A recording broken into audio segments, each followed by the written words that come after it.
সরাসরি আল্লাহর কাছে। সুফিরা কি করে? ইয়া গাউস, ইয়া কুতুব, ইয়া ফুলান ফুলান ফুলান, এ অমুক, আপনার মাধ্যমে আমরা সাহায্য চাচ্ছি। আচ্ছা বলেন তো, এই দোয়া ইবাদত কিনা? হাদিসে যেমন বলা হয়েছে আর দোয়া হুয়াল ইবাদা, দোয়াটা হচ্ছে ইবাদত। তাহলে এই দোয়াটা কে শিক্ষা দিয়েছেন? রাসূল সাল্লাল্লাহু আলাইহি ওয়াসাল্লাম। এখন এই দোয়ার ক্ষেত্রে যারা রাসূল সাল্লাল্লাহু আলাইহি ওয়াসাল্লামকে উসওয়া, আদর্শ মানে নাই, তারা এই বিভ্রান্তিতে লিপ্ত হয়েছে।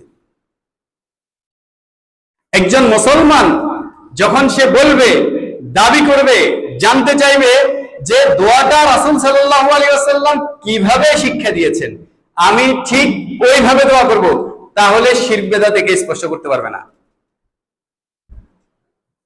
এটার কারণ কি? এটার কারণ হচ্ছে দোয়াগুলো আমাদের থেকে হারিয়ে গেছে। রাসূল সাল্লাল্লাহু আলাইহি ওয়াসাল্লামের শিখানো বাতলানো দোয়াগুলো আমাদের থেকে হারিয়ে গেছে। যে গুটি কয়েক দোয়া বেঁচে আছে, এখনো চলমান আছে, এটাতে কি বলতেছে বক্তাও বুঝে না, শ্রোতাও বুঝে না। এমন একটি উদাহরণ, এখান থেকে এখন আমি দোয়া করতেছি, আল্লাহুম্মা ইন্নী যালামতু নাফসি, তখন মুক্তাদি কি বলে? আল্লাহুম্মা, হে আল্লাহ, ইন্নী, আমি, যালামতু, জুলুম করছি, নাফসি, আমার উপরে আমি জুলুম করছি, আল্লাহ আমি স্বীকার করছি আমি একজন জালিম। মুক্তাদি কয় আমিন, আল্লাহ এর জালিম হিসেবে কবুল কর। আমিন মানে কি? কবুল করো। তা আমি বলতেছি আল্লাহ আমি একজন জালিম, এখন আমার মুক্তাদি বলতেছে আল্লাহ এতে যে জালিম, এদের জালিম হিসেবে কবুল কর।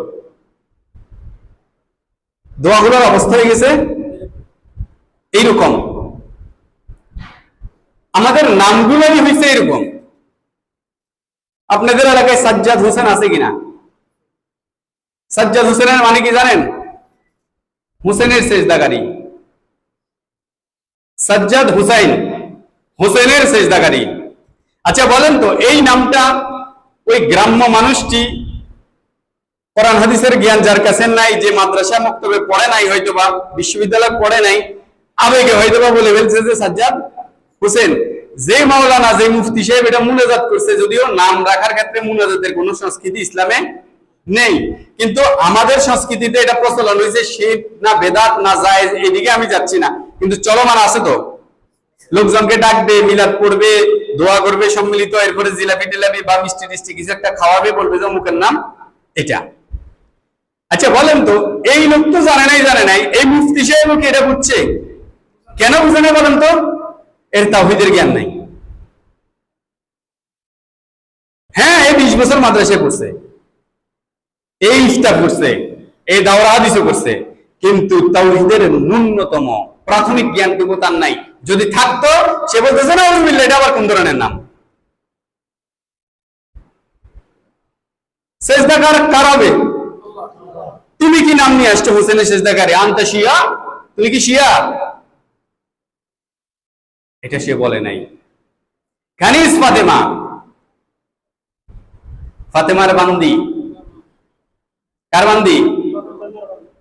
আসলে কার বান্দি? কিন্তু বানাই দিছে কার বান্দি? জাহাঙ্গীর, পৃথিবীর ধারণকারী, এটা কে? জাহান মানে পৃথিবী, গির মানে ধরা, এটা ফার্সি শব্দ।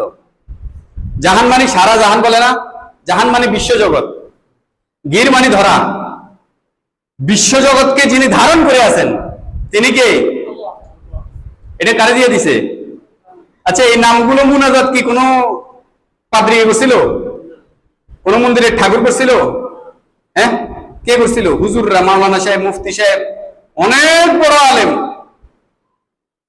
অনেক কারামত আছে, কিন্তু ওনার কারামত হলো, ওগুলো তো মিথ্যা কারামত। বাস্তব কারামত হলো এটা যে মুসলমানদের মুশরিক বানাই দিয়েছে, অথবা মুশরিক হওয়ার পর থেকে তিনি রক্ষা করতে পারেন নাই। কেন?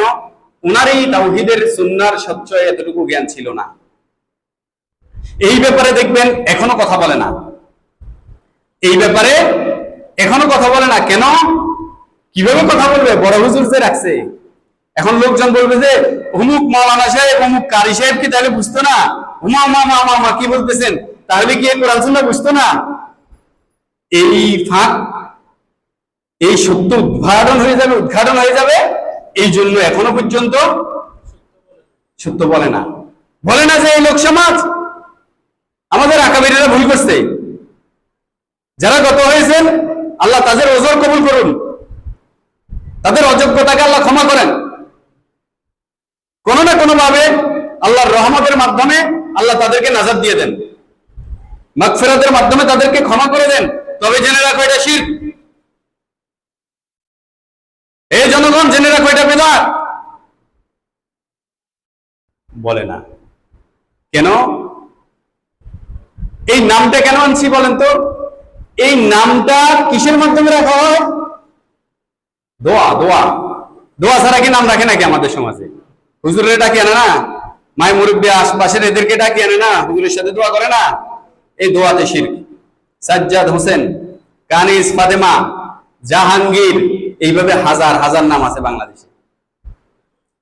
মানে যেটা শুরুই করা হয়েছে, মানে তার নামটা রেজিস্ট্রেশন করা হয়েছে শিরকের উপরে।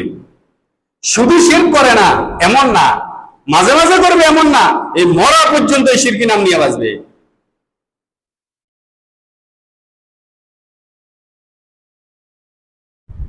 যে দোয়া বুঝতে পারে নাই সে তাওহীদ বুঝতে পারে নাই, যে তাওহীদ বুঝতে পারে নাই সে ইবাদতও বুঝতে পারে নাই, আর যে ইবাদতের মধ্যে নাই সে মুসলমানও না। হতে পারে যে আপনার মানুষ তাকে অনেক বড় শিক্ষিত ভাবে, মানুষ তাকে অনেক বড় জ্ঞানী ভাবে, হতে পারে যে তিনি জগতের কাছে অনেক বড় মাওলানা, মুফতি সাহেব, শাইখুল হাদিস, আল্লামা। বোঝানোর জন্য বলতেছি, জানবে না কোত্থেকে? যারা কওমি মাদ্রাসায় পড়ে আর যারা আলিয়া মাদ্রাসায় পড়ে, এদের মধ্যে বিশাল একটা গ্যাপ আছে পড়াশোনার ক্ষেত্রে। যদি বলেন যে মোটামুটি পড়াশোনা করে, এটা কওমিরা। একেবারে পড়াশোনা করেই না, এটা আলিয়ারা কোনো পড়াশোনাই করে না। কম না, মোটে করেই না, এ মোটে ছাত্রই না, ছাত্র হওয়ার যোগ্যই না। কেন? আলিম ফাজেল কামেল পাস করার পরে আপনি তার গলার উপরে ফানা দিয়ে 5টা হাদিস বের করতে পারবেন না। আপনি দেখেন আশপাশে এই সনদ কি কাকে বলে এটা বলতে পারবে না, উসুল কাকে বলে এই জিন্দেগিতে শুনেই নাই, মুস্তালাহুল হাদিস, হাদিস গ্রহণের নীতিমালা নামক গ্রন্থ সে জিন্দেগিতে শুনেই নাই, এ বুঝবে কোত্থেকে? এখন এই হুজুরকে দিয়ে যদি আপনি মুনাজাত করান, এই হুজুরকে দিয়ে যদি আপনি ধর্মীয় জ্ঞান অন্বেষণ করেন, তাইলে আপনার অবস্থা কেমন হবে? এর অবস্থা তো এমন। আমি কিছুদিন আগে রংপুর ছিলাম। রংপুর মহানগরের মধ্যে একটা মাদ্রাসা আছে, মাদ্রাসা দারুস সুন্নাহ, এটা বালিকা মাদ্রাসা। তো গভর্নরিং বোর্ডের যিনি চেয়ারম্যান, প্রতিষ্ঠাতা চেয়ারম্যান, আমার খুব ক্লোজ বন্ধু মানুষ। তা আমাকে দাওয়াত দিয়েছেন ওনাদের মিটিং এ। এখন বলতেছে যে মহিলা মাদ্রাসায় 4 জন শিক্ষক কেন হবে?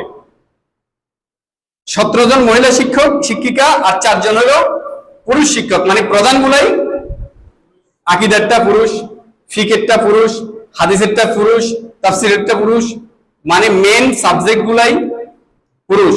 এখন কমিটির থেকে প্রস্তাব করছে এবং আপত্তি জানাইছে যে কেন মহিলা নিয়োগ দেয় না। এখন ওইটা একটা আহলে হাদিস মাদ্রাসা। এখন এই কমিটিতে হানাফিও আছে, আহলে হাদিস আছে। তো যিনি সভাপতি তিনি হচ্ছেন যে একটা কলেজের প্রফেসর, মাদ্রাসা ব্যাকগ্রাউন্ডের পড়াশোনা করা। তো আমি তো মেহমান, আমি কোনো কথা বলি না, আমি চুপচাপ শুনতেছি। তো তারা বলতেছে যে মানে মহিলা শিক্ষিকা পাওয়া যায় না, মহিলা শিক্ষিকা মুআল্লিমা পাওয়া যায় না। আরেক গ্রুপ বলতেছে যে না পাওয়া যায়, কিন্তু এই মশির সাহেব নেয় না, মানে চেয়ারম্যান, প্রতিষ্ঠাতা, পরিচালক এদেরকে চাকরিতে নেয় না। কেন নেয় না? ওদের দাবি হলো এটা হানাফি দেখে নেয় না, যেহেতু এটা আহলে হাদিস মাদ্রাসা, হানাফি দেখে নেয় না।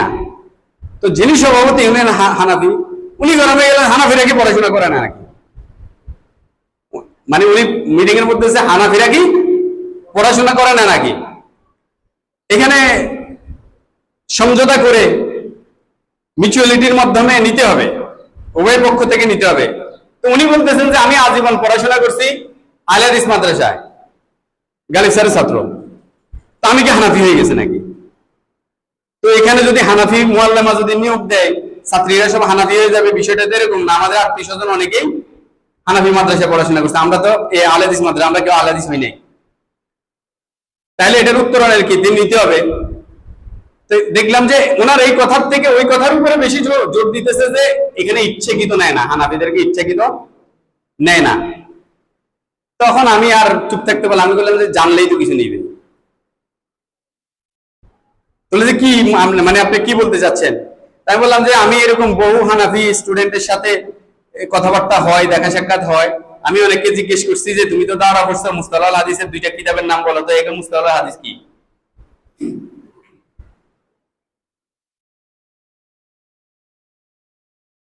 আপনারা জানেন কিনা আমাদের ফেনী আলিয়া ফালাইয়া একটা মাদ্রাসা আছে, এটা ফেনী না, পুরো বাংলাদেশের শ্রেষ্ঠ প্রতিষ্ঠান।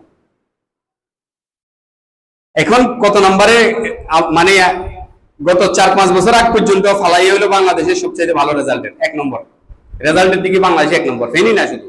এখন কি অবস্থা আছে আমি জানি না। এই ফালাইয়ার বহু স্টুডেন্ট, আমাদের ময়মিনকে চিনেন না? ময়মিন কিন্তু ফালাইয়া। এই ময়নের সঙ্গী সাথী অনেকগুলো আছে আমাদের গ্রামের আশপাশে, আমাদের আত্মীয় স্বজন অনেকে ফালাইয়ার থেকে আলিম পাস, ফাজিল পাস, কামেল পাস করছে। এরকম কামেল পাস করে বলছে 5টা হাদিস বল। যারা কামেল পাস করছে, ফার্স্ট ডিভিশনে পাস করছে, 5টা হাদিস বলো ইবারত সহ। আর এই হাদিসগুলো সারা কোন কিতাবে আছে? কিতাবের নাম বলো।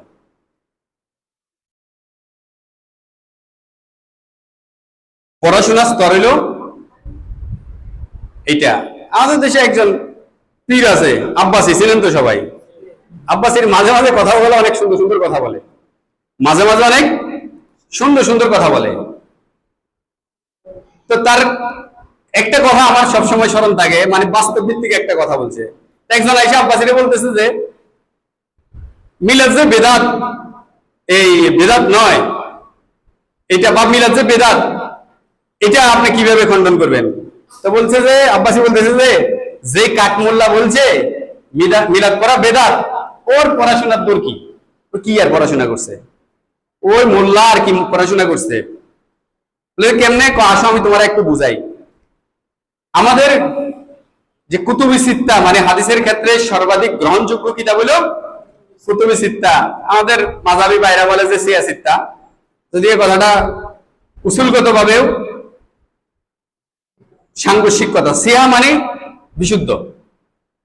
এই কিতাবের কি সব কিতাব হাদিস কি বিশুদ্ধ? এই 6 কিতাবের না। শাহ ওয়ালিউল্লাহ মুহাদ্দিস দেহলভী রাহিমাহুল্লাহ বলেন, ইজতিমাই হাদিহিল উম্মাহ আলা সিহহাতি হাদাইনাল কিতাবাইন, এই উম্মতের সমস্ত ফুকারা ঐক্যমত হয়েছে 2টা কিতাবের ব্যাপারে, বুখারী মুসলিম। বাকি সবগুলাতে যায়িফ আছে, কিছু জাল হাদিসও আছে, আবার অধিকাংশ সহিহ হাদিসও আছে। তো বললে যে অন্যগুলো বাদ, এই বুখারী শরীফের আমার জানা মতো, আব্বাসী বলতে আমার জানা মতো 86টা ব্যাখ্যা গ্রন্থ আছে গ্রহণযোগ্য। ব্যাখ্যা গ্রন্থ 200-র উপরে আছে, মানে যেগুলো মোটামুটি একটু হিসাব করা যায় এরকম 86টা ব্যাখ্যা গ্রন্থ আছে। এর মধ্যে একটা ব্যাখ্যা গ্রন্থ হলো 4000 পৃষ্ঠা। এই কাঠমোল্লা বেতনই পাই কত? এই বুখারী শরীফের সারা কিনছে বা কয়টা? আর সে হালাল হারামের বুঝে বা কি? আন্দাজি করে দিছে বেদাত। আমার কথাটা হলো যে মিলাদ বেদাত না, সুন্নাত না জায়েজ, আমি বিষয়টা এটা না, কিন্তু সে যে বিষয়টা ফুটে উঠেছে এটা হলো বাস্তব। এটা হলো বাস্তব। পৃথিবীতে 2টা পেশা যারা আজীবন পড়তে হয়, যেদিন পড়াশোনা বন্ধ সেদিন সেও মরবে, জাতিও মারবে। কে বলতে পারবে 2টা কি? একটা ডাক্তার আর একটা আলেম। সে যত বড় ডাক্তারই হোক, সে যত বড় আলেমে হোক, যদি বলা হয় যে এর থেকে বড় জ্ঞানী নাই, যেদিন পড়া বন্ধ করছে সেদিন এও মরবে, জাতিরও মারবে। আচ্ছা, ডাক্তার যেটা পৃথিবীর সবচেয়ে বড় ডাক্তার, এরকম বিভিন্ন পেশার উপরে থাকে না? যেমন এখন বর্তমানে হার্টের ডাক্তারের ভিতরে কি শেঠি? এটা রবি শেঠি নি? হ্যাঁ, ডেভি শেঠি হার্টের ডাক্তার, পুরো পৃথিবীর বিখ্যাত, এশিয়ার সবচেয়ে বড় ডাক্তার। এইভাবে প্রত্যেকটা হার্টের, তারপরে আপনার গাইনো, এভাবে বিভিন্ন ক্যান্সার, বিভিন্ন ডাক্তাররা বড় থাকে না? তো মনে করেন যে সে ওই যুগের সবচেয়ে বড় ডাক্তার। আচ্ছা বলেন তো, এর পড়াশোনার মধ্যে করোনা আসিল নি? এই বড় ডাক্তারের পড়াশোনার মধ্যে করোনা আসিল? হ্যাঁ, সে যে কয়েকটা মেডিসিন লইয়া বড় ডাক্তার হইছে, মেডিসিন এগুলো এখন আছে না? এগুলো আপডেট হইয়া আরো হাজার হাজার নতুন আইছে, ওগুলো হয়তো চিনিও না মানুষ। আমি 16 বছর মেডিসিনে চাকরি, 18,000 মেডিসিনের নাম আমার এখানে ছিল। 18,000 বললে সাথে সাথে আমি দিতে পারতাম, বললে সাথে সাথে আমি বলতে পারবো কোন কোন স্টোরের মধ্যে আছে, কোন কন্টেনারের মধ্যে আছে। কিন্তু যেদিন থেকে আমি পেশা ছাড়িয়ে দিয়েছি, এটা 20 বছর হয় নাই, মাত্র 7 বছর। এখন 1800 মনে করতে আমার খবর হয়ে যাবে। এটা হলো বাস্তব কথা। আমি আপনাকে বুঝিয়ে দিয়ে যাচ্ছি, যতক্ষণ পর্যন্ত ব্যক্তি পড়াশোনার মধ্যে থাকবে ততক্ষণ পর্যন্ত সে নিজেও নিরাপদ, তার জাতীয় নিরাপদ। এই যে পৃথিবীতে নতুন নতুন বিষয় যে আবিষ্কার হচ্ছে, আপনি যদি ইমাম শাফিরে জিজ্ঞেস করেন গণতন্ত্র হালাল না হারাম, কিয়ামত পর্যন্ত যদি দূরবীন দিয়ে খুঁজেন ইমাম শাফির ফতোয়ার মধ্যে পাবেন গণতন্ত্র হালাল না হারাম। কেন? ওনার সময় তো গণতন্ত্র ছিলই না।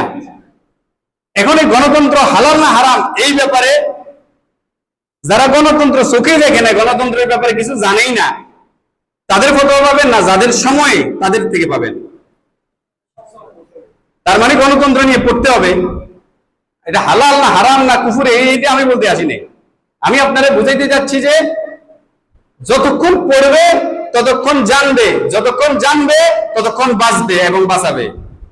এখন আপনারা সব নিশ্চিত যে এটা তো হুজুরদের কাজ, এটা না। সম্মানিত উপস্থিতি, আজকে জুমার খুতবার মাধ্যমে একটা কথা আপনি মনের ভিতরে ঢুকাই নেন। আপনি যতগুলা দোয়া জানেন, এই দোয়াগুলোর অর্থ কি জানার চেষ্টা করেন। আপনাদের মধ্যে পারিবারিক ভাবে যতটুকু দিন চর্চা হয়, যতটুকুই করেন, কম বেশি যতটুকুই করেন, এই চর্চাকৃত দিনগুলোর কতটুকু সঠিক, কতটুকু বেঠিক, এটা জানার চেষ্টা করেন। আপনি যখন জানার চেষ্টা করবেন, তখন আল্লাহ সুবহানাহু ওয়া তাআলা আপনাকে অবশ্যই পথ দেখাবে। কেন? আল্লাহ বলছে কি সরল পথে চলার জন্য, তাই না? এখন সরল পথটা আমার জন্য সহজ করা নাই, কঠিন করে দিয়েছেন। আল্লাহ কি রহমান না জালিম? আমার জন্য যদি যে আল্লাহ আমাকে মানে বলছে সরল পথে চলো, আর সরল পথ বুঝার মতো জ্ঞানও আমার কাছে দেয় নাই, এই সরল পথে চলার মতো ক্ষমতাও আমাকে দেয় নাই, তাইলে কি আল্লাহ রহমান থাকবে? জালিম হয়ে যাবে না? নাউযুবিল্লাহি মিন যালিক। আল্লাহ বলে ইন্নী হারামতু যুলমা আলাইয়া, হে বান্দারা আমি আমার উপরে জুলুমকে হারাম করেছি। আল্লাহ হচ্ছেন রহমান, আপনি চেষ্টা করে দেখেন না। আল্লাহ সুবহানাহু ওয়া তাআলা প্রিয় নবী মুহাম্মদ রাসূলুল্লাহ সাল্লাল্লাহু আলাইহি ওয়াসাল্লামের উপরে ওহী নাযিল করেন, বিসমিল্লাহির রহমানির রহিম, ওয়া আনজালনা ইলাইকা যিকরা লিতুবাইয়িনা লিন-নাসি মা নুযিলা ইলাইহিম ওয়া লাআল্লাহুম ইয়াতাফাক্কারুন। ওয়া আনজালনা ইলাইকা যিকরা, হে নবী আমি আপনার উপরে জিকির নাযিল করেছি। কেন? কি? লিতুবাইয়িনা লিন-নাস, মানুষের জন্য উপদেশ। মা নুযিলা ইলাইহিম, আপনি তাদেরকে খুলে খুলে বুঝিয়ে দেন কি তাদেরকে পরামর্শ দেওয়া হচ্ছে, কি তাদেরকে নসিহত করা হচ্ছে, কি তাদের উপরে আদেশ করা হচ্ছে, আপনি তাদেরকে খুলে খুলে বুঝিয়ে দেন। ওয়ালা আল্লাহুম ইয়াতাফাক্কারুন, তারা যেন একটু চিন্তা করে, তারা যেন একটু গবেষণা করে, একটু ফকর করে। আপনারা হুজুরের নামের সাথে দেখেন না মুফাক্কিরুল ইসলাম, মানে খুব ফকর করে, খুব চিন্তাবিদ, ইসলামী চিন্তাবিদ। এখন এই আয়াতটা হুজুরের জন্য, তাই না? ওয়ালা আল্লাহুম ইয়াতাফাক্কারুন, এই সেন্টেন্সটা হুজুরের জন্য, মুফতি সাহেব, শেখুল হাদিস, কার জন্য? আরে আল্লাহ তো বলছে লিতুবাইয়িনা লিন-নাস, সমস্ত মানুষের জন্য, শুধু মুসলমানের জন্য না। নাস যখন বলা হয়েছে সমস্ত মানুষকে বুঝাইছে। লিতুবাইয়িনা লিন-নাস, আপনি তাদেরকে পৌঁছে দেন, বুঝিয়ে দেন মা নুযিলা ইলাইহিম, কি তাদের উপরে পরামর্শ দেওয়া হয়েছে, কি তাদের উপরে উপদেশ দেওয়া হয়েছে, কি তাদেরকে ওসিয়া করা হচ্ছে, নসিহত করা হচ্ছে। অতঃপর তারা যদি একটু চিন্তা করে, আপনার আমার কাজ হচ্ছে এই ব্যাপারে, আপনার আমার ঈমান আমলের ব্যাপারে, আমাদের পরিবার পরিজনের প্র্যাকটিসিং যে দিনগুলো আছে এগুলো কতটুকু শুদ্ধ আর কতটুকু অশুদ্ধ এটা বোঝার জন্য চেষ্টা করা। অবশ্যই আল্লাহ সুবহানাহু ওয়া তাআলা পথ দেখাবেন, অবশ্যই আল্লাহ সুবহানাহু ওয়া তাআলা আপনাকে সফলতা দিবেন, অবশ্যই আল্লাহ সুবহানাহু ওয়া তাআলা বরকত ঢেলে দিবেন। আপনি চান, আপনি চাইলেই পাবেন। আপনি কেন এমন বলতেছেন যে আপনি পারবেন না? কেন এমন বলতেছেন যে আপনার দ্বারা হবে না? কেন এমন বলতেছেন যে এটা সম্ভব না? আল্লাহ এক একজনকে অনেক বিষয়ের জ্ঞান দেয়, কিন্তু বরকত দেয় কম। আল্লাহ এক একজনকে গুটি কয়েক বিষয় জ্ঞান দেয়, কিন্তু বরকত ঢেলে দেয়।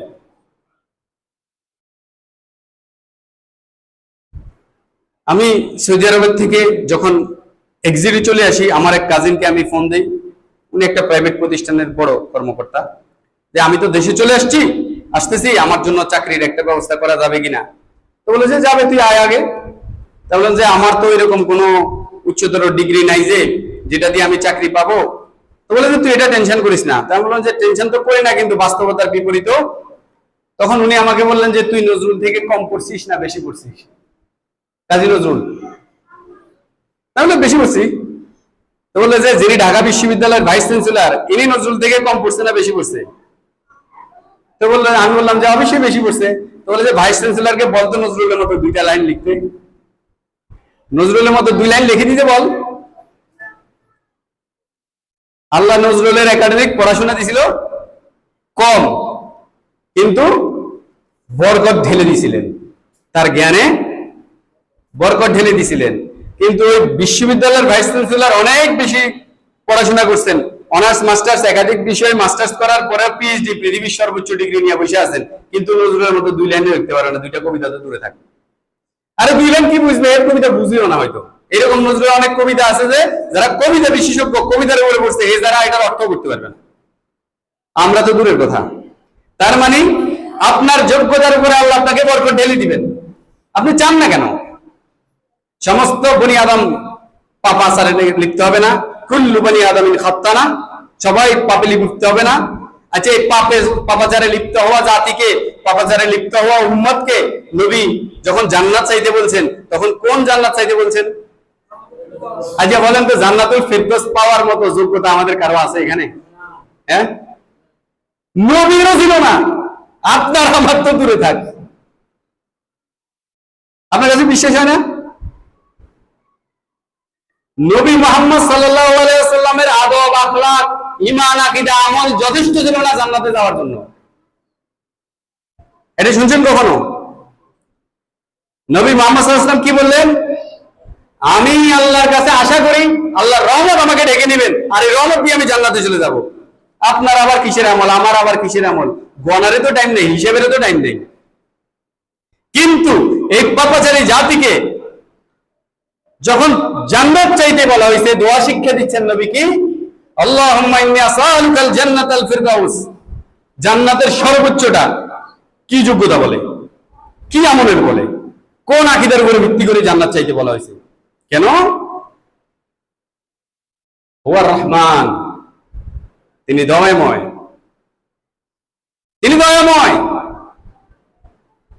যার দয়া এত পরিমাণ, এত বেশি রিজার্ভ যে পৃথিবীর সমস্ত মানুষ কিয়ামত পর্যন্ত যা ইচ্ছা এই রহমানের কাছে চাবে, তিনি দিয়ে দিবেন। দিয়ে দেওয়ার পরে ওনার ভান্ডার থেকে এক ফোঁটা পরিমাণ এদিক সেদিক ঘাটতি হবে না। আল্লাহ,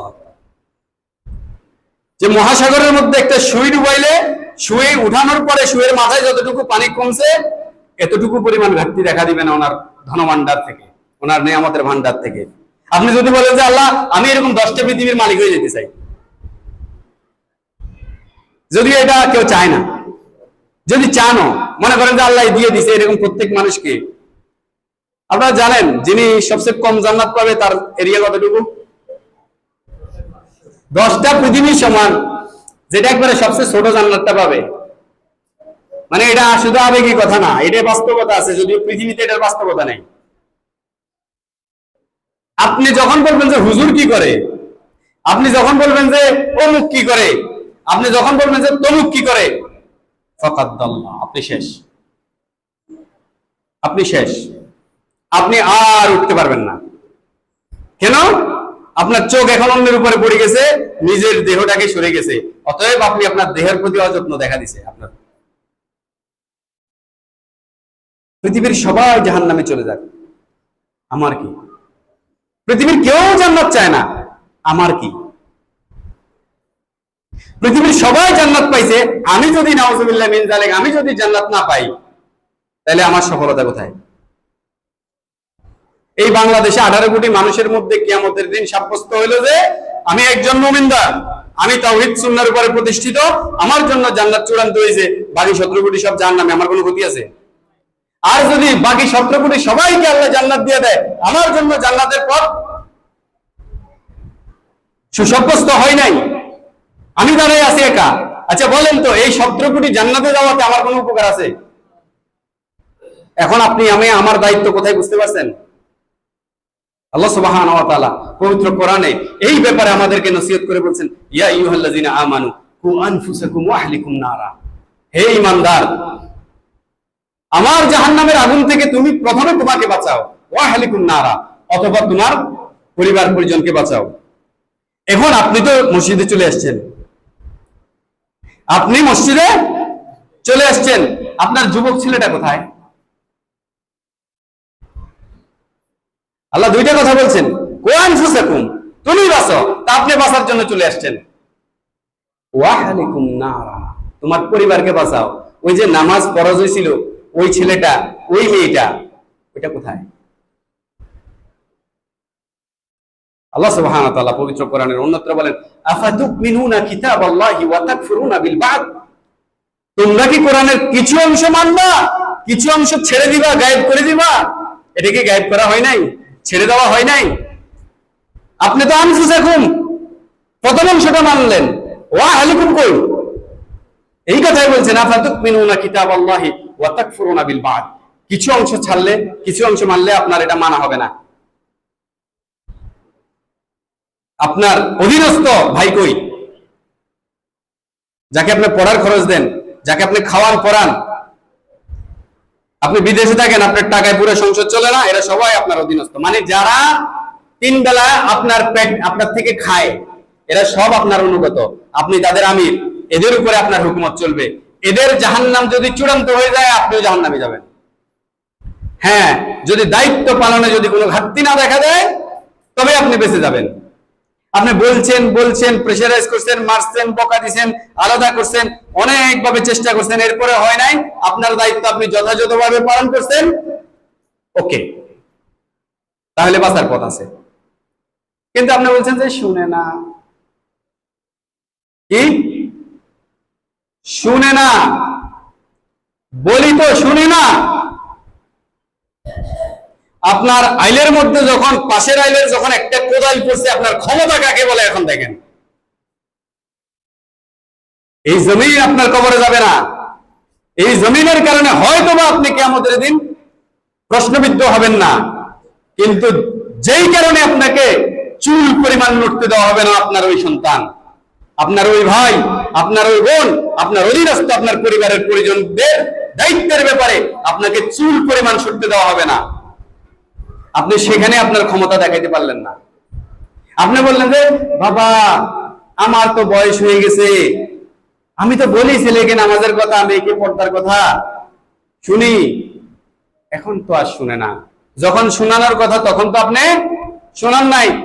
আমি তো নিজে ওই কোম্পানির সদস্য ছিলাম, এখন না হয় হুজুর মৌলানাদের কাছে এসে একটু শিখলাম, এখন আমার আর শরীরে শক্তি নাই, এখন আমার আর স্মৃতি শক্তি নাই, এখন তো তারা শুনে না, এখন আমাদের কথা তারা কে বলছে শুনে না।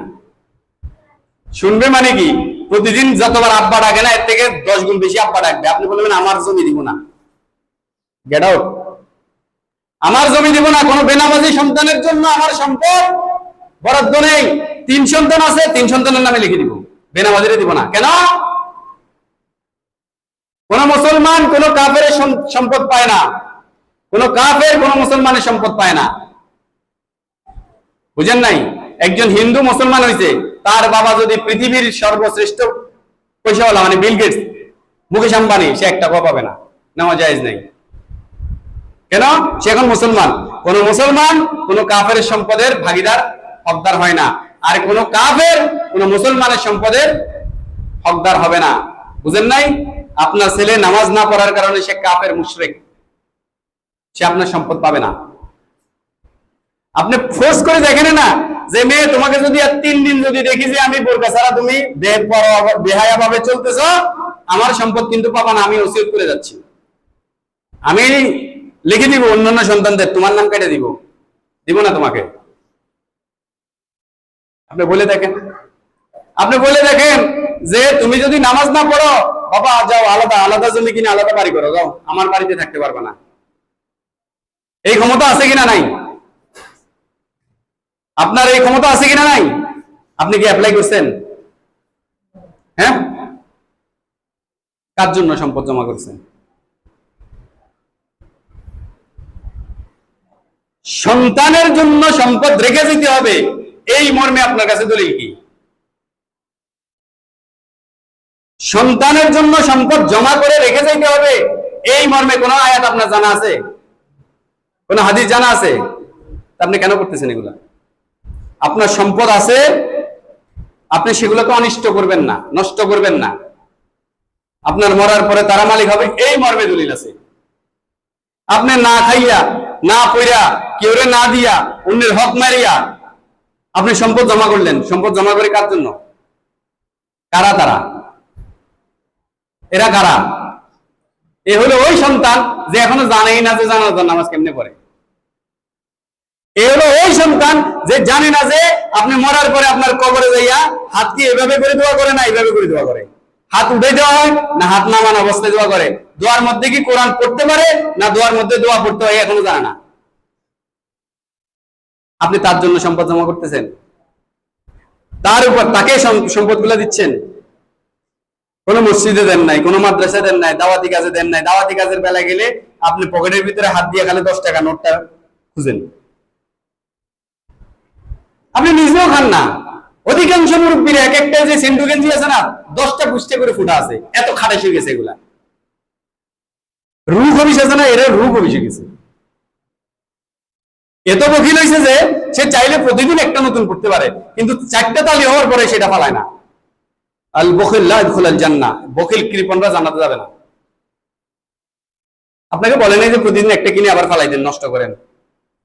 সম্মানিত উপস্থিতি, পৃথিবী জাহান্নামের চৌরাস্তায় চলে যাক, দেশ জাহান্নামের একবারে ভিতরে ঢুকে যাক, আমার জীবন দশায় আমার শক্তি সামর্থ্যের মধ্যে আমি আমাকে আমার পরিবারকে বাঁচাই রাখবো ইনশাআল্লাহ।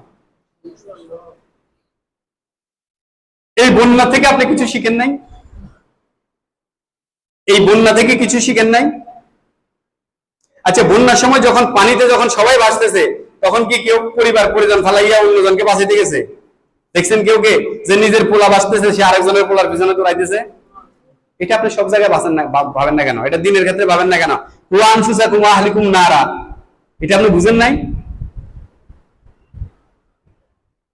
এই যে শিরক বেদাত কুফর তাগুত, এটা বন্যা, এখানে সবাই ভাসতেছে, সবাই ডুবতেছে। আপনি বলতেছেন মুখ মাদ্রাসা কি করে, মুখ করে, হুজুর তো এটা বলে না। বন্যার সময় বলছিলেন আরে চৌধুরী বাড়ি চৌধুরী সাহেব তো ডুবি যান, এটা বলছিলেন একবারও? হ্যাঁ, মাদ্রাসার বড় হুজুর ডুবি যান, আগে তারে বাঁচাইতে হবে পরে আমার বাপের বাঁচাইতে হবে, এটা বলছিলেন কেন? তখন আপনার বিবেক সঠিক কাজ করতেছে। যখন আপনি এটার থেকে বাঁচি গেছেন আবার বিবেকের উপরে শয়তান পেশাব করে দিয়েছে।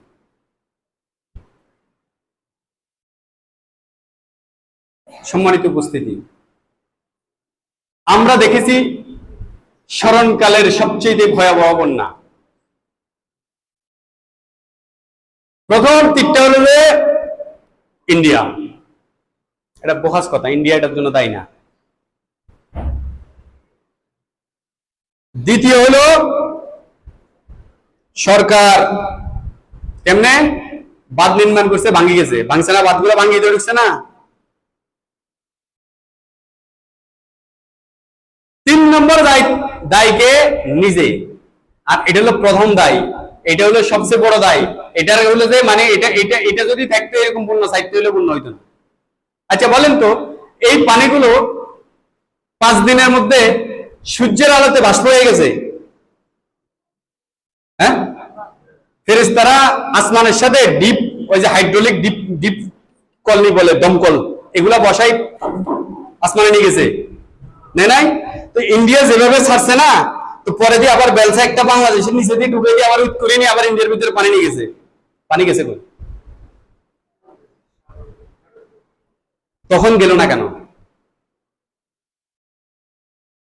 পানি তখন গেল না কেন? এই জন্য গেল না যে পানি নামার রাস্তা আপনি বেশি না 11,000 স্থাপনা দিয়ে রাখছেন। এটা ফেনীর কথা বলতেছি।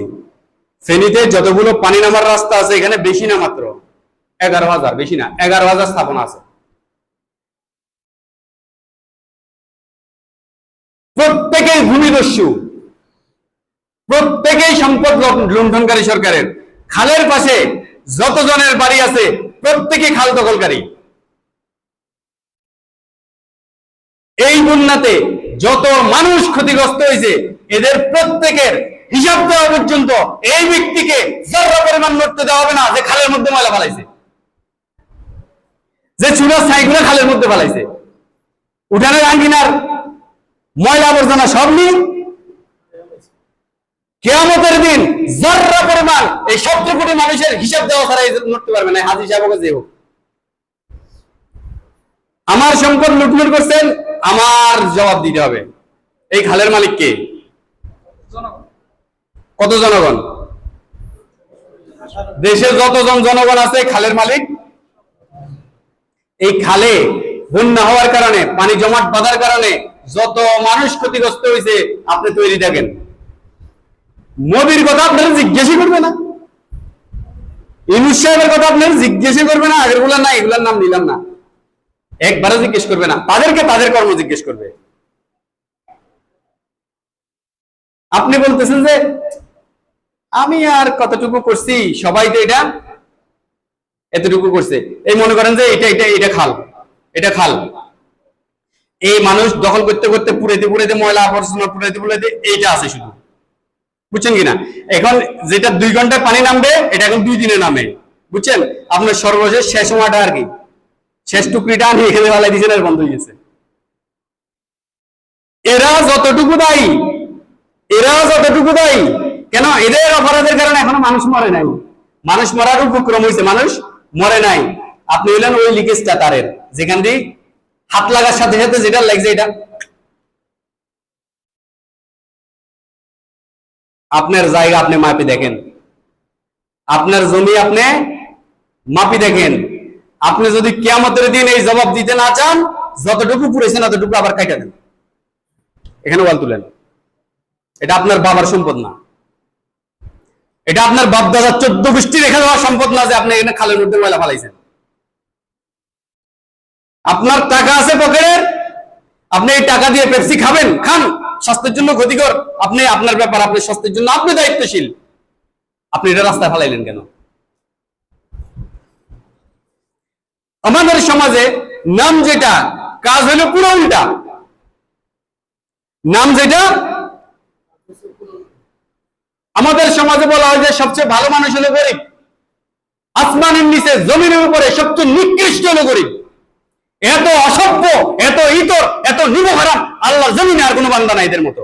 আপনি কোনো ফকিরকে দেখেন নামাজ পড়তে, হাজারে লাখে একজন দেখেন, কাফের, তাকে ভিক্ষা দেওয়া যায় নাই। সে মসজিদের সামনে বসে আছে, যার কাছে পাইতো সে তার কাছে যায় নাই। আমি আপনি যখন যার কাছে যাইতে গেছি ওখান থেকে আসার পথে এই মানুষ নাই, মানুষ নামের পশু, আপনি তাকে কেন দিচ্ছেন? আপনি যখন জানবেন যে কোনো বেনামাজি ফকির, বেনামাজি, তাকে দান সদকা করা যায় নাই।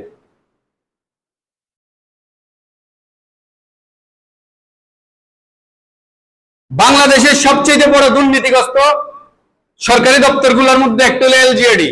রাস্তাঘাট বানায়, ব্রিজ বানায়, এটা জানেন কিনা? আপনি যাই দেখেন 10% বেনামাজি নেই, দাঁড়িয়ালা। আপনি গেছেন, সালাম লইছে, সালাম দিছে, সুন্দর করে বসাইছে, নাস্তা পানি দিয়েছে, কথাবার্তা সুন্দর করে দিয়েছে, খালি একটা কাজ করে, এতে ফাইল সাইন করে না। এতে সমস্যা কোথায়? টাকা ছাড়া। আজান দিছে আর কয় যে আমি নামাজে চলে যাই, নামাজের পরে কত হইব? আজান দিছে আর আপনি ভাবতেছেন যে নাম এটা কাজ শেষ করে কাজা ভরবেন, আরে এটা আগে দিয়ে চলে গেছে। সমাজের সবার চোখে হলো এই সবচেয়ে বড় দুর্নীতিবাজ না, এই সবচেয়ে বড় দুর্নীতিবাজ না, এই সবচেয়ে খারাপ না, এই সবচেয়ে খারাপ হলো রাস্তায় ভিক্ষা করেছে যে নামাজ যায় না এতে। কেন? এ এখনো মুসলমান, এ কথা বলছে সুন্দর, না সবচেয়ে সুন্দর উত্তর ভাষা আপনার সাথে উপস্থাপন হয়েছে। সালাম দিছে, সালাম নিছে, আপনাকে বসাইছে, নাস্তা করাইছে, মানে এই যদি ঘুষ ছাড়া সে সাইনটা করতো তাহলে সে পরিপূর্ণতা পেয়ে যেত। সে কি করে নাই? কয়টা ভাষা ঠিক ছিল কিনা, সালাম আলাইকুম ছিল কিনা, নাস্তা পানি করাইছে কিনা, ভদ্রতার সহিত আপনার সামনে উপস্থাপন হয়েছে কিনা, নামাজের টাইমে নামাজে সিয়াম রাখছে। আপনি বলতেছেন যে বেনজির হাজের ছবি দিয়ে, আপনি জানেন এটা কুফুর, আপনি কুফুরি করতেছেন। তারপর তার সাথে তার নামাজ আলাদা, তার সিয়াম আলাদা, তার হজ আলাদা, তার যাকাত আলাদা, সে ঘুষখোর, সে লুচ্চা, গুন্ডা, বদমাশ, দুর্নীতিবাজ, এটা তার আলাদা ক্যারেক্টার। তাহলে আপনি কি বুঝাতে চাচ্ছেন যে যে পাপ করবে সে আর নামাজ পড়বে না? আপনি দিনের জন্য কত বড় ভয়ঙ্কর চিন্তা করছেন, আপনি সাধু বেশি ভয়ঙ্কর। আপনি কি চান সে দুর্নীতিবাজ, মানে তার অর্ধেক পচে গেছে, এখন নামাজ রোজা ছেড়ে দিই, বাকিটাও জান্নাতে চলে যাক, এটা চান? আপনি কেন বললেন যে দেখো দাঁড়িয়ালা কি করতেছে? মরা পর্যন্ত এরকম কোনো কথা বলবেন না কখনো। আপনি এখন আর বেনজিরকে নিয়ে, আপনি এখন ওই অমুক অফিসারকে নিয়ে, আপনি আর ওই কি বলে হারুন আঙ্কেল, কি হারুন হারুন এদেরকে নিয়ে, এদের নামাজ রোজা নিয়ে আপনি ক্রিটিসাইজ করবেন না। কেন? তখন আপনার ক্রিটিসাইজটা সরাসরি দিনের উপরে রাখতেছে। আপনার এলাকায় খারাপ মানুষ, আপনি দিনের দাওয়াত দেন নাই, দিচ্ছেন কিনা? তা আপনার কথা কি সে সব খারাপ কাজ ছাড়ছে? তো ওই আপনি যেইটা দাওয়াত দিচ্ছেন ওইটা মানছে, এখন এটার কাজে আসবে কিনা? তা আপনি অমুকের বেলায় আপনার সিস্টেম উল্টে গেল কেন? অমুকের বেলায় আপনার সিস্টেম উল্টে গেল কেন? দেখো সে বিসিএস এর প্রশ্ন পাস করে আবার দান সদকা করতেছে, আবার ও নামাজ পড়তেছে, আবার হজে যাইতেছে, এই ক্ষমতা আপনার কে দিছে? আপনি জানেন তার অন্তরের ভিতরে ঢুকছেন, সে যে তার পাপের জন্য সেজদার মধ্যে আল্লাহর কাছে কাঁদছে কি কাঁদে নাই আপনি জানেন? হ্যাঁ, আপনারে এই বিচারক কে বানাইছে? আপনি তার প্রশ্ন পাশ নিয়ে যা যা বলা দরকার তা তা বলেন। এটা জুলুম, এটা অন্যায়, এটা শোষণ। আপনি এগুলো বাদ দিয়ে এগুলোর ব্যাপারে আপনি যতবার না বলছেন ততবার তার নামাজের ব্যাপারে বলছেন, ততবার তার হজ নিয়ে কটূক্তি করছেন, ততবার তার দোয়া নিয়ে কটূক্তি করছেন।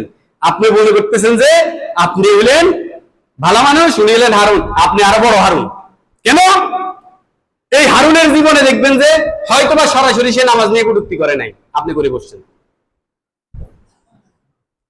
অসংখ্য মানুষকে হত্যা করছে, গুম করছে, দুর্নীতি করছে, কোটি কোটি টাকা বানাইছে, হতে পারে।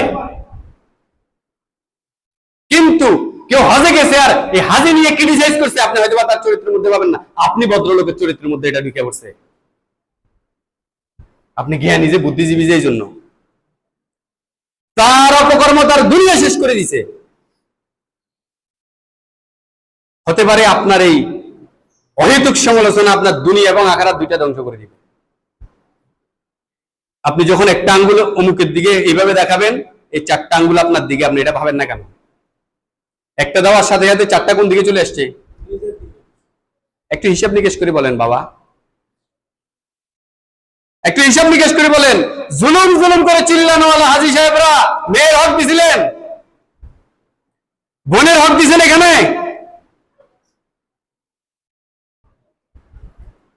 আপনার বাবা মরে যাওয়ার পরে মিরাজ সম্পদ ভাগ করা, এটাকে আপনি শুনেন নাই? আপনি তো সেই ভাই, আপনি সেই ভাই। এখন আমি যদি বলি যে আপনি একজন বেনামাজ, আপনি নামাজি শয়তান, কেমন লাগবে আপনার কাছে? ভালো লাগবে? কিন্তু অমুকের বেলা আপনি খুব মজা লইছেন। এই হাজী সাহেব উনি বোনের সম্পদ দিছে, বোনের দেয় নাই, দাদির দেয় নাই, ফুফুর দেয় নাই, বোনের দেয় নাই। আমার আপন বোনের শ্বশুর বাড়িতে ওদের 4 যুগে সম্পদ ভাগে হয় নাই, প্রত্যেক ভাগে 4-5 কানি। আমাদের এখানে কানিতে 120 শতাংশ। তবে নাকি 4-5 কানি জমি আছে, এখন কোনোটা খাইতেও পারে না, বিক্রি করতে পারে না, বেগগুলা যেটাতে হাত দেয় সবাই হকদার। আমি বললাম যে আমার দেখাই দাও, কাগজপত্র গুলো দাও, আমি একটু আলাদা করে দিই। প্রত্যেকে দিবে। হে দাদার মানে আমার বোন জামাই দাদাও নাকি ভাগ করেনি, এমনি মুখে মুখে চলতেছে।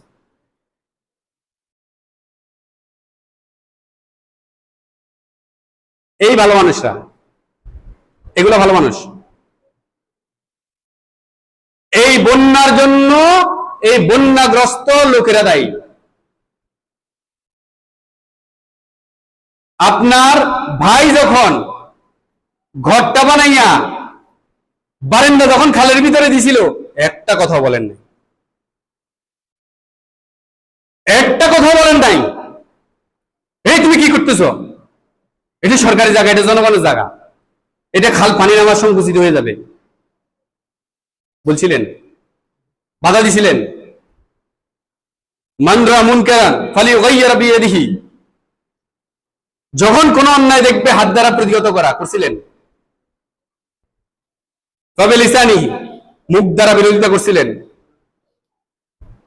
তবে কলবিহি, অন্তর দ্বারা ঘৃণা। আপনি এটাও করেন না, আপনি খুশি।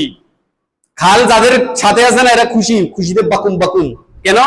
আরে দাদার দিন না সম্পদ 2% হইলে কি, আর 2% আমরা খালের ভিতরে ওয়াল তুলি এলাম, পিলার তুলি এলাম।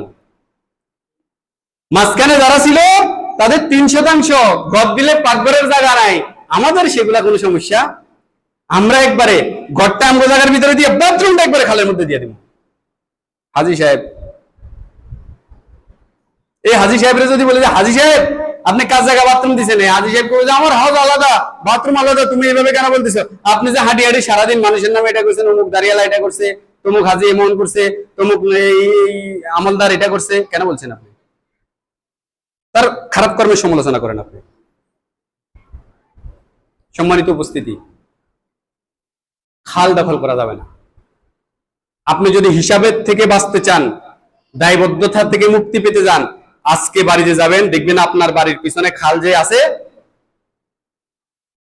কতটুকু আপনি দখল করছেন। যতটুকু দখল করছেন অতটুকু কেটে আবার খাল বানাই দিবেন। এখন পানি আছে, বর্ষাকালে এই শীতকাল আসবে, কেটে এগুলা খালের মধ্যে নিয়ে যাবেন আবার, যে আমি এটা দখল করছি। হতে পারে আপনার দেখা আরো 10 জন করবে, 100 জন আছে তো 100 জন সব করবে না। কেন? আকসারুহুম ফাসিকুন, অধিকাংশরাই পাপিষ্ট। আকসারুহুম জালিমুন, অধিকাংশরা জালিম। আকসারুহুম কাযিবুন, অধিকাংশরাই মিথ্যাবাদী। আকসারুহুম লা ইয়াকুলুন, অধিকাংশরাই আকল জ্ঞান নাই। ওয়া কালিলাম মিন ইবাদিয়াশ শুকুর, খুব কম সংখ্যক উপদেশ গ্রহণ করবে, শুকর আদায় করবে। ওয়া কালিলাম মা তাযাক্কারুন, খুব কম সংখ্যকই উপদেশ গ্রহণ করবে, নসিহত গ্রহণ করবে। হতে পারে যে আপনার দেখে আপনার এলাকা আরো 5 জন দখল ছেড়ে দিবে। আপনি বাড়িওয়ালা, অমুকে দেয় নাই, তমুকে দেয় নাই, এই দেয় নাই, সে দেয় নাই। আপনি আপনার যে পানি যেখানে ঢুকে আসিল, আচ্ছা পানির মধ্যে কি যারা থাকতে পারছে, এই বিল্ডিংটা ভোগ করতে পারছে, আপনি কোন লজ্জায় থেকে ভাড়া চাইছেন?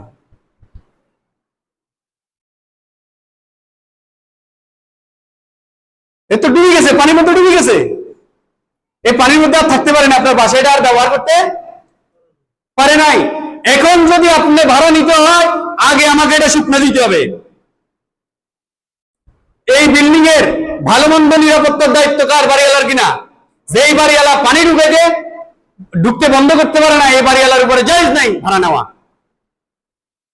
কয়জন ভাড়া মাফ করছে?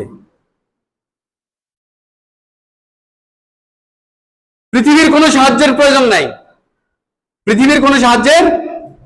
আমাদের ফেনী শহরে, শুধু ফেনী শহরে যতগুলো হাইরাইজ বিল্ডিং আছে, যদি বিল্ডিং এর মালিকেরা কইতেছে 1 মাসের ভাড়া বন্যার্থদের দিয়ে দিছি, 1 মাসের ভাড়া বন্যার্থদের জন্য দিয়ে দিছি, আগামী 1 বছর পর্যন্ত বন্যা ক্ষতিগ্রস্তরা মনে হয় খাদ্য কষ্ট করবে না, এই পরিমাণ টাকা জমা হবে।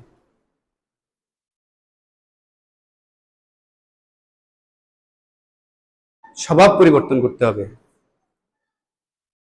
ওয়াজের মধ্যে খালি নেকি আর নেকি, খালি নেকি আর নেকি, হয় জাহান্নামের ভিতরে ঢুকাইয়া তারে মাইরে কাটতে একবারে কাঙ্গাল বানাই দিছে, অথবা এমন দোয়া 10 লক্ষ দোয়া নেকি, 20 লক্ষ নেকি, এটার নেকি, সেই নেকি, এটার ফজিলত, এটার ফজিলত, মানুষই বানায় না এদেরকে। এই লোক কি বুঝবে যে জাহান্নাম আর কি জান্নাত কি? এদের মানুষই না, এ মানুষ আছে আর এখন ঘরের মধ্যে পানিতে হবুডুবু বুক পরিমাণ হাতে কয়ে বাড়া দাও, এতে মানুষ নাকি? এতে ওয়াজের মধ্যে আর শিখছে কোত্থেকে? হুজুরেরা এটা বলে? এই খাল দখলের ব্যাপারে হুজুররা বলে? হ্যাঁ,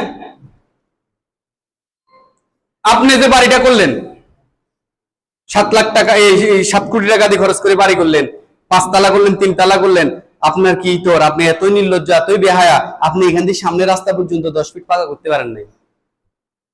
আপনার মাথার ভিতরে এটার থেকে তো ভাড়া দিবে না। খালি 1 ইঞ্চি কংক্রিট ঢালাই দিলে এখানে ময়লাও জমে না, পানিও জমে না। ব্যবহার কে করবে? ব্যবহার কে করবে? সে করছিল পাকাইটা। পাকাইটা করলে পানি এখানে জমতো, ময়লাগুলো জমতো, দেখতে এলাকাটা বিশ্রী লাগতো, কোন অ্যাক্সিডেন্ট হইতো? এই স্লিপ খেয়ে যতজন অ্যাক্সিডেন্ট হয়েছে না, কিয়ামতের দিন বাবা তুমি দাঁড়াই থাকো কেন? রাস্তা পরিষ্কার করো। রাস্তাতে কষ্টদায়ক কোনো কিছু যখনই দেখবে, এটা প্রতিহত যদি না করে, তাহলে তার অন্তরে আর সরিষা পরিমাণ ইমান নেই। তার অন্তরে কেন এই মার্কেটওয়ালা কেন রাস্তা পর্যন্ত পাকা করে নাই? আপনার দোকান ঘর বিল্ডিং বানাইতে পারছেন, কেন এই পাকা রাস্তা পর্যন্ত আপনি এখানে ঢালাই দিলেন না কেন? কারণ এখন আর আপনি মানুষ নেই, আপনি পশু হয়ে গেছেন, আপনি জালিম হয়ে গেছেন। আপনার অন্তর এখন পশুত্ব বরণ করছে। আপনি শুধু পাই পাই পাই পাই, খাই খাই খাই খাই। সব দোষ নাকি শেখ হাসিনার, সব দোষ খালেদা জিয়ার। আমাদের বাবা কোনো দোষ নেই। আজকের দিনের খুতবার শেষ অংশে একটা বড় অংশের জনগণ বলছে, আল্লাহ এই জালিম সরকার থেকে আমাদেরকে মুক্তি দাও, আল্লাহ আমাদেরকে একজন ওমর দান করো। এই বেকুব জানেই না ওমরকে। এই বেকুব জানেই না ওমরকে। এই যদি জানতো ওমরকে, এর পিটাইও দোয়া করা যাইতো না। এর পিটাইলে বলতো না যে আল্লাহ ওমর পাঠাও। কেন? ওমর পাঠানোর সাথে সাথে তার পিঠের চামড়া আর একটা থাকবে না। ওমর টেনে টেনে সিলে সিলে উঠে দিবে জালেমের পিঠের চামড়া। ওমর তো শুধু মসজিদের বাইরে না,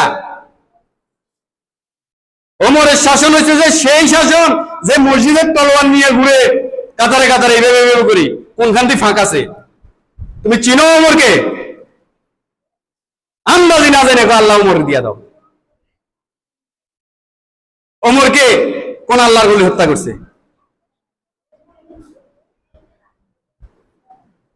কোন আমেরিকার থেকে এসে হত্যা করছে? কে হত্যা করছে ওমরকে? ফেরেশতায়? স্বাভাবিক মৃত্যু? কে মারছে ওমরকে? জনগণ। জনগণ। ওমরকে, আলীকে কে মারছে? জনগণ। আচ্ছা, ওমরের থেকে ভালো শাসন কিয়ামত পর্যন্ত আসবে? ওমরের থেকে ইনসাফ ভিত্তিক শাসন, আলীর থেকে ইনসাফ ভিত্তিক শাসন কিয়ামত পর্যন্ত আসবে? সম্ভব? কল্পনা করা যায়? বিশ্বাস করা যায়? জনগণ যখন পাপিষ্ট জালিম হয়ে যায়, ওমরের শাসন তো টিকে না, টিকে না, ওমরও টিকে না। ওমরকে ফজরের নামাজে ইমামত অবস্থায় মসজিদুন নববীতে পিছনের কাতারে দেখা খঞ্জর মারিয়া নারী বুড়ি একসাথে করে বের করেছে। জনগণ যখন খারাপ হবে, ওমরের শাসন তো দূরে থাক, ওমর নিজেও টিকবে না। ওমরকে, ওসমানকে, আলীকে হত্যা করা হয়েছে। তাদের থেকে ক্ষমতা চিনিয়ে নেওয়া হয়েছে, হত্যা করা হয়েছে। যারা আল্লাহর পথে ছিলেন, এরা কারা? এরা হচ্ছে ওই দেশের জনগণ। ওমর হচ্ছে তিনি, যদি নবুয়ত শেষ না হইতো তাহলে কি হয়ে যেত? নবী হওয়ার জন্য যতগুলো যোগ্যতা থাকে ওটা ওমরের মধ্যে ছিল। ওমর হচ্ছে সেই ব্যক্তি যে পৃথিবীর ইতিহাসে একমাত্র ব্যক্তি, ইবলিস শয়তান যার জন্য রাস্তা পরিবর্তন করে চলে, তার ইমানের জোর এত বেশি। ওমর হচ্ছে সে যে যখনই অন্যায় দেখছে অন দ্য স্পট, পরে হবে না, এখন। ওমর হচ্ছে সে যে অনেক প্রতিকূলতার মধ্য থেকেও সে একা তলোয়ার নিয়ে অগ্রসর হওয়া ব্যক্তি। যেই ব্যক্তির জন্য শয়তান রাস্তা ছেড়ে দে ভাই, যেই ব্যক্তি নবী হওয়ার যোগ্য, যেই ব্যক্তি রাসূলের দোস্ত, খলিফায়ে রাশেদা, জান্নাতি, যে ব্যক্তি রাসূলের শ্বশুর, এর থেকে বড় ওলি কে? এর থেকে বড় ওলি আছে? এত বড় ওলি নামাজে দাঁড়ানো অবস্থায় পিছনে যে খঞ্জর, লুঙ্গির মধ্যে খঞ্জর রাখছে, দেখে নাই কিছু? এই পীরে দেখে আসমান জমিনে কি আছে? ও মুসলমান, পীরে নাকি দেখে অমুক জায়গায় কি হইতেছে, আসমানের উপরে কি হইতেছে, কবরের ভিতরে কি হইতেছে, পীরে দেখে। ওমর কিন্তু এটা বলতে পারে নাই পিছনের ব্যক্তির লুঙ্গির মধ্যে শুয়ে আছে, এখনই তাকে হত্যা করবে। দেখে নাই, ও তো দেখে নাই, কোন আল্লাহর ওলিও দেখে নাই। মসজিদুন নববীতে এরা সব সাহাবা ছিল না, তাবেঈ ছিল না? কারা কারা? রাদিয়াল্লাহু তাআলা আনহুম ওয়া রাদওয়ান, যাদের উপরে আল্লাহ রাজি হয়ে গেছে, যারা আল্লাহর উপরে রাজি হয়ে গেছে, মানে সব জান্নাতি। এতগুলো নিশ্চিত সার্টিফিকেট প্রাপ্ত জান্নাতি হওয়ার পরেও কোন একজন দেখে নাই লুঙ্গির মধ্যে, আবুল উলু আল মুজাসসির লুঙ্গির প্যাচের মধ্যে যে খঞ্জর, কাঁচি। দৃষ্টি শক্তি আল্লাহ অতটুকু দেয় নাই। এরা মিথ্যুক। এই পীরেরা শয়তান, পীর মানেই শয়তান, পীর মানেই শয়তান, কোন দ্বিতীয় কোন স্তর নাই। ভণ্ড পীর, ভালো পীর না, পীর মানেই শয়তান ভাই। শয়তান যখন কোন ব্যক্তির উপরে ভর করে তখন সে পীর হয়ে যায়। আকুলু কাউলি হাযা আস্তাগফিরুল্লাহ লি ওয়া লাকুম। আলহামদুলিল্লাহি ওয়াহদা ওয়াসসালাতু ওয়াসসালামু আলা মান লা নাবিয়্যা বা'দা ওয়া বা'দ। আপনি হয়তোবা আলেম হইতে পারবেন না, আপনি হয়তোবা মুফতি হইতে পারবেন না, আপনি হয়তোবা সমাজপতি বিচারক হইতে পারবেন না, কিন্তু আপনি আপনার বিবেকটাকে খরচ করেন। করুক না তারা দল, করুক তারা সংগঠন, করুক তারা রাজনীতি, করতে দেন তাদেরকে। তাদের এই কর্মের কারণে আপনাকে প্রশ্ন করা হবে না। তাদের এই কর্মের কারণে আপনাকে আমাকে প্রশ্ন কিসের উপরে করা হবে? যেটা আপনার আমার উপরে দায়িত্ব প্রদান করা হয়েছিল। আর আমি যখন আপনার আমার দায়িত্ব ভুলে যাব, তখন কিন্তু আমিও মুক্ত মুখকে নিয়ে ঘাটবো।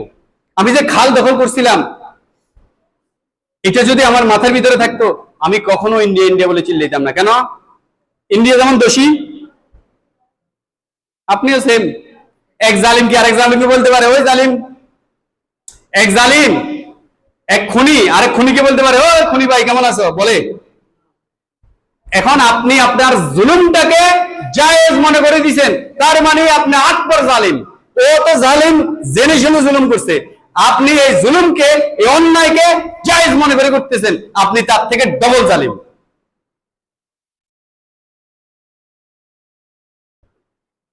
আজকে এখানে বাসায় যাওয়ার পরে যাদের পিতা মারা গেছে, বোনেরা সম্পদ পায় নাই, যদি মুসলমান ইমানদার দাবি করে থাকেন,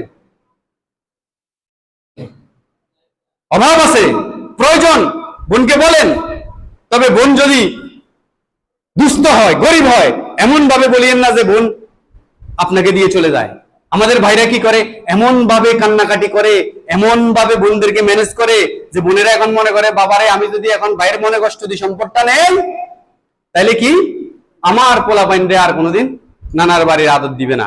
এই ভয় বোনেরা, আপনাকে আপনার বোন ভয় করে সম্পদ নিলে আপনার ভাগিনা ভাগ্নিকে আপনার স্বীকার করবেন না। আপনি মনে মনে ভাবেন যে শেখ হাসিনা খারাপ, আপনি ভালো মানুষ। আপনার বোন আপনি ওই গর্তের থেকে বেরিয়েছেন, আপনার মায়ের পেট ওইটার থেকে বেরিয়েছেন, এই আপনাকে বিশ্বাস করেন, আপনার উপর আস্থা রাখতে পারে না। আপনি ইনসাফ প্রতিষ্ঠা করবেন, আপনি দায়িত্ব পালন করবেন। বোন তুমি সম্পদ নিয়ে গেলেও আমার মরা পর্যন্ত ভাগিনা ভাগ্নির আদর যত্নে কোনো ঘাটতি, এটা আপনার বোন আপনার উপর আস্থা করে না। আপনার বলছে কি আপনি ভালো মানুষ। আপনার বোনের অবাধ সম্পদ, আপনার কম, ছেলে পেলে বেশি, বোনকে বলেন বোন আমার তো অভাব, তুমি যদি খুশি করে যদি আমাদেরকে কিছু ছেড়ে দাও, আমার বাচ্চা কাচ্চার জন্য উপকার হবে, তবে আমি তোমার বাধ্য করতেছি না। বলেন এভাবে আপনি। আপনার বলার উদ্দেশ্য যদি হয় বোনকে ব্ল্যাকমেইল করা, ওই যে বাসর ঘরের মহিলার মতো। আসছেন তো পরে, জুমার খুতবা হবে 15 থেকে 20 মিনিট। আপনি তো এখান থেকে এই কাতারের পরে কেউ জুমাতেই নাই। 12:30 আসার চেষ্টা করবেন ইনশাআল্লাহ। আকুলু কাউলি হাযা আস্তাগফিরুল্লাহ লি ওয়া লাকুম। বারাকাল্লাহু।